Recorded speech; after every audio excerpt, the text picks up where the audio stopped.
रीइंकार्नेटेड के last episode के and पे जाओची अपने ग्रैंडपा की डेड बॉडी के पास बैठा रो रहा होता है और कहता है ग्रैंडपा आपने ऐसा क्यों किया। ग्रैंडपा ने वहाँ पर अपनी लाइफ को एंड कर दिया है ताकि वो फॉर्मेशन खत्म हो जाए और जाओची वहाँ से बाहर निकल सके, क्योंकि इसके अलावा और कोई रास्ता नहीं था। ग्रैंडपा के मरने के अलावा उस फॉर्मेशन को ओपन होने का कोई रास्ता नहीं था। ग्रैंडपा की सोल अभी वहीं पर होती है। वो जाओची की तरफ देखते हुए कहती है पोते तुम्हें मेरे लिए उदास होने की जरूरत नहीं है। मुझे तो इस बात की बहुत ज्यादा खुशी है कि मैं अपने पोते को आखिरी बार देख सका और अपने पोते के लिए ये सब कुछ कर सका। मेरे पोते के लिए मेरी जान भी हाजिर है। पिछले 100 साल से यहाँ पर ट्रैप था। मैं अपने बेटे और अपनी बहू को तो आखिरी बार नहीं देख सका, लेकिन कम से कम अपने पोते को तो देख सका। मेरे पास जितने भी सीक्रेट्स थे वो सारे के सारे मैंने तुम्हें दे दिए। मुझे अपनी जिंदगी में कोई भी पछतावा नहीं है। हमारे ग्रैंडफादर की अब आखिरी ख्वाहिश यही है कि तुम अपनी फैमिली के साथ रीयूनाइट हो जाओ। अगर तुम्हारे पेरेंट्स जिंदा हैं तो तुम अपने पेरेंट्स को जाकर ढूंढो और उनके साथ मिल जाओ और एक फैमिली बनकर रहो। साथ ही ग्रैंडपा की सोल वहाँ से डेसिपेट हो जाती है। यहीं से नेक्स्ट सीन में हीवनली स्वर्ड विला का दिखाया जाता है। लिंग जी अपने रूम में बैठा होता है। उसके पास एक नौकर आता है और उसे कहता है यंग मास्टर लिंग जी, हिला मास्टर ने मुझे आपके पास भेजा है। हीवनली बर्निंग क्लैन के यंग मास्टर की शादी होने वाली है, इसी वजह से उन्होंने हमें इन्विटेशन भेजा है। इस इन्विटेशन के मुताबिक आज से ठीक 4 दिन के बाद हीवनली बर्निंग सेक्टर के यंग मास्टर फैन जुई चैंग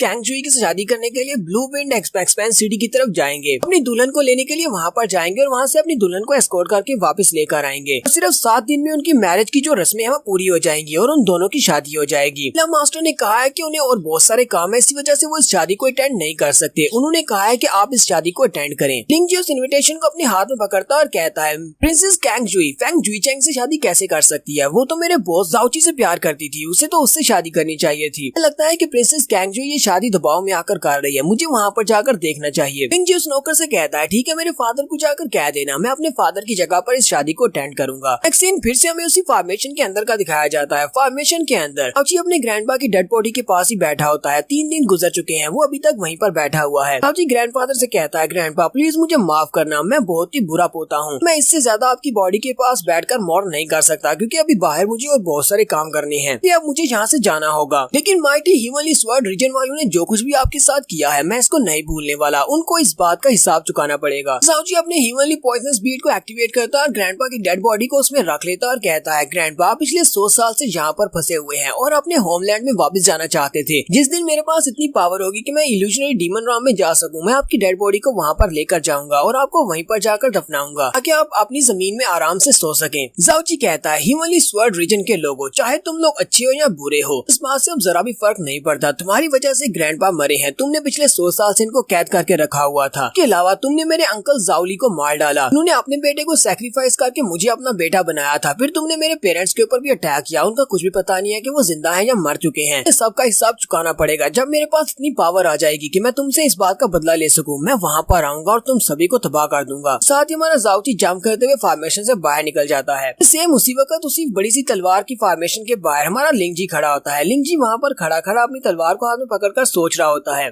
कई दिनों से मैं यहाँ पर प्रैक्टिस नहीं कर पा रहा, जब से मैंने सुना है कि प्रिंसेस कैंग जुई की शादी फैंग जुई चैन के साथ हो रही है, और इस बात से मेरा दिमाग बिल्कुल भी शांत नहीं है। मैं बार बार इसी बारे में सोच रहा हूँ। वहीं पर खड़ा होता है कि उसी वक्त उसके पीछे की फॉर्मेशन टूटती है और ग्राउंड के अंदर से जाओची बड़ी स्पीड से जंप करते हुए बाहर निकलता है। वो बहुत हैरान होता है, पीछे की तरफ मुड़कर देखता है कि यहाँ पर क्या हुआ है, जबकि जाओची उसके सामने आकर खड़ा हो जाता है। वो उसकी तरफ देखता है और कहता है बॉस ये तो तुम हो। बॉस क्या तुम जिंदा हो? तुम एक इंसान हो या फिर मेरे बॉस का भूत हो? जाओची उसे कहता है लिटिल जी अगर मैं मर चुका होता तो फिर मैं तुम्हारे सामने यहाँ पर कैसे होता? हाँ मैं जिंदा हूँ और तुम्हारे सामने खड़ा हूँ। लिटिल जी जल्दी से आगे बढ़ता है और बॉस से कहता है बॉस तुम तो वाकई में बहुत ज्यादा अमेजिंग हो। तुम तो मरकर भी जिंदा होकर आ गए हो। जिस फॉर्मेशन से वो डीमन नहीं निकल पाया तुम उस डीमन से को मारकर बाहर निकल आए हो। लेकिन यहाँ पर मुझे तुम्हें एक बहुत ही इंपॉर्टेंट बात बतानी है। मिसेस कैंग जुई शादी कर रही है फैंग जुई चैंग के साथ। मुझे लगता है कि कुछ न कुछ गलत है। लिटिल जी ने भी यहाँ पर आते ही जाओची को सबसे पहले ये वाली बात बता दी। तो जाओची कहता है क्या वाकई में तुम सच कह रही हो? क्या प्रिंसेस उसके साथ शादी कर रही है? यहीं से हमारा next scene blue wind imperial city का दिखाया जाता है। तो फैंग जुई चैंग अपने घोड़े के ऊपर दूल्हा बांधकर अपनी दुल्हन को लेने के लिए पहुंच चुका है। सभी लोग उसे देखकर बहुत ज्यादा खुश हो रही होती हैं और कहते हैं फैंग जुई चैंग की तरफ देखो तो सही, हीवनली बर्निंग सेक्टर के लोग किस तरह शानदार घोड़ों के ऊपर बैठ कर आए हैं। बारात तो वाकई में बहुत ज्यादा अच्छी दिख रही है और दूल्हा काफी ज्यादा हैंडसम है। लगता है कि फैंग जुई चैंग प्रिंसेस कैंग जुई को बहुत ज्यादा पसंद करता है, इसी वजह से उसने इतना ज्यादा बंदोबस्त करवाया है। फैंग जुई चैंग अपने साथ अपने 8 एल्डर्स को भी लेकर आया था और वो सारे स्काई परफॉर्म राम के एक्सपर्ट्स होते हैं। सभी देखने वाले कहते हैं ये लोग तो अपने साथ काफी सारे एक्सपर्ट्स को लेकर आए हैं, जिनमें हीवनली बर्निंग सेक्टर के पैट्रियार्च का छोटा भाई जिसका नाम फैन डॉन चैंग है वो भी यहाँ पर आया है। मास्टर फैन मोली भी इनके साथ ही है। ये तो अपने साथ काफी सारे एक्सपर्ट्स को लेकर आए हैं। अब तो इनके की शादी में कोई भी बाधा नहीं बनेगी। तो यहीं पर हमारे जाउची को भी दिखाते हैं। जाउची एक बड़े से पंछी के ऊपर बैठकर इसी तरफ आ रहा होता है। लिटिल जी ने उसे अपने जाइफर पंछी को दिया होता है। वो उसे कहता है ये यहाँ का सबसे फास्ट पंछी है, अर्थ परफॉर्म लेवल का बीस्ट है और जो बहुत ज्यादा तेज उड़ता है, तुम इसे अपने साथ लेकर जाओ। जाउची उसे उसके जाइफर बर्ड को ले लेता है। वो उसे कह रहा होता है जाइफर बर्ड और ज्यादा तेज चलो, और वो बड़ी स्पीड के साथ उसे ब्लू विंड एक्सपेंस सिटी की तरफ लेकर जा रहा होता है। जाउची सोच रहा होता है सीनियर सिस्टर यूरो, तुमने मेरे बगैर बहुत सारी मुश्किल का सामना किया होगा, लेकिन मैं तुम्हें फैन जुईचेंग के साथ शादी करने नहीं दे सकता। आ रहा हूँ तुम्हें वहाँ से बचाने के लिए। इनसे next scene blue wind city का दिखाया जाता है। ब्लू विंड इंपीरियल सिटी के पैलेस का सीन दिखाते हैं जहाँ पर एम्परर सोए होते हैं। एम्परर वहाँ पर एक नौकर को बुलाते हैं और उससे कहते हैं जल्दी से यहाँ पर आओ और उठने में मेरी मदद करो, अपनी बेटी से मिलना चाहता हूँ। वो कुछ दिन से मेरे पास नहीं आ रही और मुझे लगता है कि मुझसे कुछ छुपा रही है, मैं खुद जाकर उससे मिलने वाला हूँ। तो वो नौकर उससे कहता है योर हाइनेस, आपको आराम करना चाहिए क्योंकि प्रिंसेस ने आपके लिए कहा था कि आपको वहाँ पर आने की जरूरत नहीं है और ना ही आपको आकर आशीर्वाद देने की जरूरत है क्योंकि आप बहुत ज्यादा वीक हैं। इसने कहा था कि जैसी सारी रस्में पूरी हो जाएंगी और उनका दूल्हा यहाँ पर आ जाएगा, वो उसके अपने दूल्हे के साथ यहाँ से डायरेक्टली चली जाएंगी, कि आपको किसी भी रस्म को पूरा करने के लिए वहाँ पर आने की जरूरत नहीं है। तो एम्परर उसे कहते हैं नहीं, मुझे लगता है कि मुझे वहाँ पर जाना चाहिए, मुझे ऐसा महसूस हो रहा है अगर आज मैं अपनी बेटी को नहीं देख पाऊंगा तो दोबारा कभी भी अपनी बेटी को नहीं देख पाऊंगा, इसलिए मुझे अपने साथ लेकर चलो। नौकर तो उसे लेकर नहीं जा रहा था। वहीं पर एक और बंदा आता है जो कि इस पूरे पैलेस का चीफ है, जिसका नाम डोंग फेंग है। डोंग फेंग एम्परर से कहता है अब जबकि मैजेस्टी खुद वहाँ पर जाना चाहते हैं, आपने फैसला कर लिया है तो फिर ठीक है, मैं आपकी हेल्प करता हूँ, मैं आपको वहाँ पर लेकर चलता हूँ। एक सीन बाहर का दिखाया जाता है जहाँ पर बारात पहुँच चुकी है। फेंग जुईचेंग अपनी बारात लेकर वहाँ पर आ जाता है। फेंग जुईचेंग वहाँ पर आते हैं उन सभी लोगों से कहता है तुम सभी लोग यहाँ पर इस तरह चेहरे लटका कर क्यों खड़े हो। वहाँ पर सामने मास्टर किन और वाइस पैलेस चीफ किन खड़े होते हैं क्योंकि प्रिंसेस के साथ है, इसी वजह से वो इस शादी से ज्यादा खुश नहीं है। जुईचेंग उनसे कहता है आज तुम्हारी प्रिंसेस की शादी है, तुम सभी को तो खुश होना चाहिए। एम्परर भी वहीं पर होते हैं। वो जल्दी से उनके सामने झुकते हुए कहता है फेंग जुईचेंग अपने ससुर जी को ग्रीट करता है। एम्परर उसे कहते हैं तुमने अभी तक शादी की सारी रस्मों को पूरा नहीं किया और अभी तक तो मेरी बेटी यहाँ पर आई भी नहीं है, वो तुम्हारी दुल्हन नहीं बनी, तो तुम मुझे अभी ससुर जी नहीं कह सकते। फेंग जुईचेंग उसे कहता है ठीक है ससुर जी, मैं आपको अभी के लिए ससुर जी नहीं कहूंगा, बाद में कह लूंगा शादी के बाद। थोड़ी देर के बाद प्रिंसेस अंदर से तैयार होकर आ जाती है। प्रिंसेस ने सुर्ख रंग का जोड़ा पहना हुआ है अपनी शादी का या फिर मरने के लिए, वो यहाँ पर सुसाइड करने वाली है। फेंग जुईचेंग उसकी तरफ देखते लार टपकाना शुरू कर देता और कहता है ये तो कमाल की लग रही है और अब ये आज मेरी होने वाली है, ये तो बहुत ज्यादा मजा आएगा। फेंग जुईचेंग भागता हुआ उसके पास जाता है और उसे कहता है प्रिंसेस चलो जल्दी से रस्म को पूरा करते हैं। उसने कहती है इतनी भी क्या जल्दी है, तुम्हें वो बर्निंग सोल फ्लावर मुझे देना था, वो कहाँ पर है। वो अपने पास से बर्निंग सोल फ्लावर को निकालता है और उसे कहता है ये रहा तुम्हारा बर्निंग सोल फ्लावर, तुम्हारी खुशी के लिए तो मैं कुछ भी कर सकता हूँ, मेरे ह्यूमनली बर्निंग सेक्टर का सबसे ज्यादा कीमती फ्लावर है, ये एक बहुत ही अच्छा और अनमोल ट्रेजर है, मैं ये तुम्हें दे रहा हूँ, हमारे लिए तो मैं अपनी जान भी देने को तैयार हूँ, ये तो फिर एक छोटा सा फ्लावर है। तो ब्लैक मर्चेंट गिल्ड के मास्टर मो भी वहीं पर होते हैं। वो दूर से अपनी वॉइस ट्रांसमिशन को यूज करते हुए प्रिंसेस से कहते हैं प्रिंसेस ये वाकई में बर्निंग सोल फ्लावर है, ये असली है, आप इससे ये फ्लावर ले सकती हैं। हालांकि मैं इसको यूज करना तो नहीं जानता, लेकिन फिर भी मैं आपके लिए कोशिश करूंगा। इस फ्लावर को यूज करते हुए आपके जाने के बाद मैं एम्परर को हील करूंगा।